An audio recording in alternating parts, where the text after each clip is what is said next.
কোন হাত দিয়ে খেতে হবে? ডান হাত দিয়ে, ওই হাত দিয়ে খাও।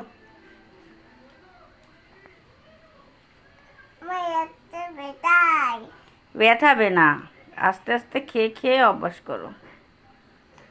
ব্যথাইছে কেন? তোমার হাত কি কেটে গেছে? খাও। কি হয়েছে?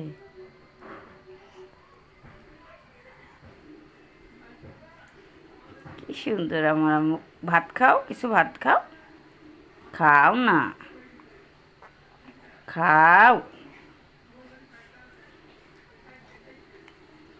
খাও।